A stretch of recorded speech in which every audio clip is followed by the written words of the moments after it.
Hi guys, Nurse Clay here and welcome to a new day in my life here in Iceland. Today, dadalhin ko kayo sa ilan sa mga magagandang lugar na napuntahan ko last summer. Speaking of summer, alam niyo bang napaka-precious ng summer dito sa Iceland? In fact, the first day of summer is considered as a big holiday here in Iceland. It is a national holiday called Sumardagurinn Fyrsti, or to be translated as the first day of summer. It is an annual public holiday in Iceland that is celebrated on the first Thursday after April 18, sometime between April 19 to April 25. Alam nyo ba, tinatanong ko yung mga kasamahan kong local sa trabaho, bakit April? Nag-i-snow pa ng April, hindi ba dapat June ang first day of summer? Kasi honestly, hindi mo talaga mararamdaman na summer na during April and May dito sa Iceland. Madalas mararamdaman mo o masasabi mong summer na dito in between June to August. By the way guys, the average temperature during summer in Iceland is about 10 degrees to 15 degrees Celsius. So you could imagine kung gaano kalamig sa bansang ito kapag hindi summer. If you guys are planning to visit Iceland and will be staying in Reykjavik, I would suggest you include Borgarfjörður in your itinerary. It is located in western Iceland that is only 1 hour away from the capital city, which is Reykjavik. And today, dadalhin ko kayo sa mga famous waterfalls sa western Iceland. Today, we'll be visiting Hraunfossar, or lava waterfalls, Barnafoss, which means children's waterfalls, and Glani waterfalls. From the parking lot, it will only take you 10 to 15 minutes para marating yung sikat na Hraunfossar or the lava waterfalls.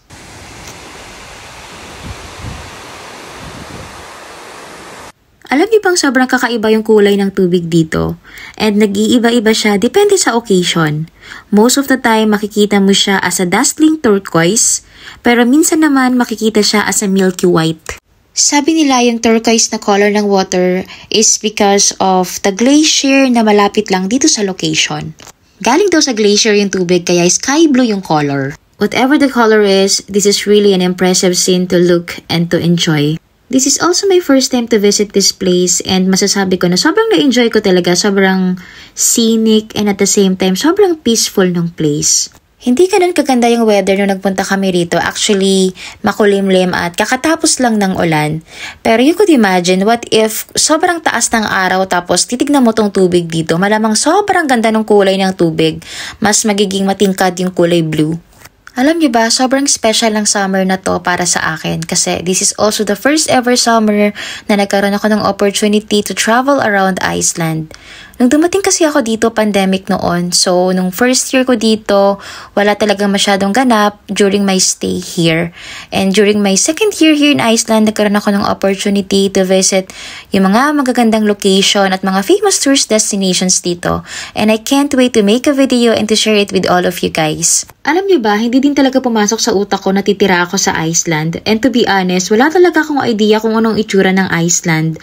And then, napanood ko yung movie ni Paolo Contis at Alessandra De Rossi na Through Night and Day. And then, doon ako nagkaroon ng idea about the Northern Lights, geysers, and at the same time, mga magagandang lugar na kailangang mapuntahan ko once na makarating ako dito sa Iceland. Just few walks from Hraunfossar, mararating naman yung sikat na Barnafoss or the Children's Waterfalls. Alam niyo bang may famous legend kung bakit tinawag tong Barnafoss? Sabi nila, long time ago, meron daw 2 bata na nahulog sa waterfalls na to. Meron daw isang widow na nakatira sa farm malapit sa waterfalls na to na merong 2 anak.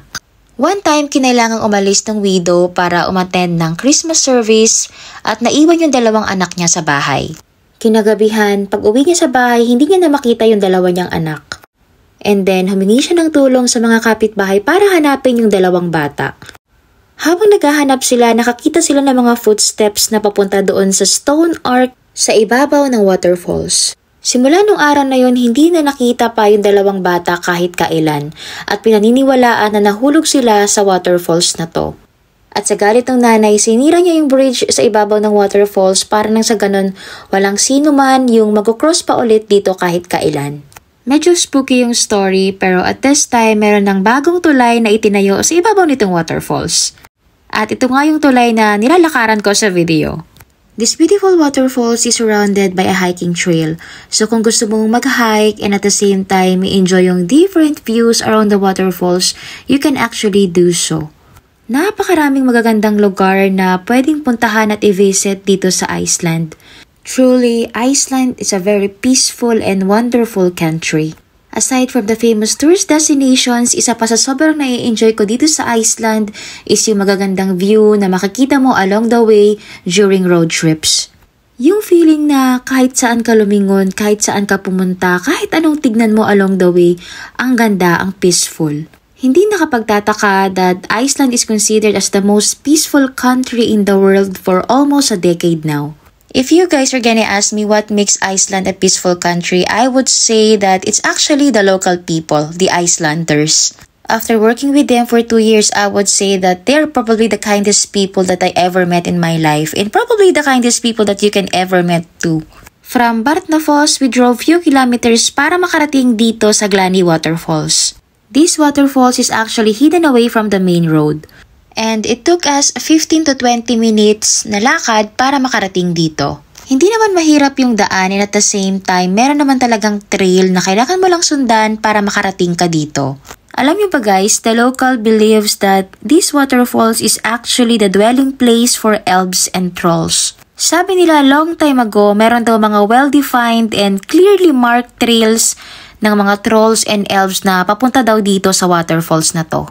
They call these waterfalls Glani, which means light or shining. It is actually because of the bright white color of the water as it hits the rocks below.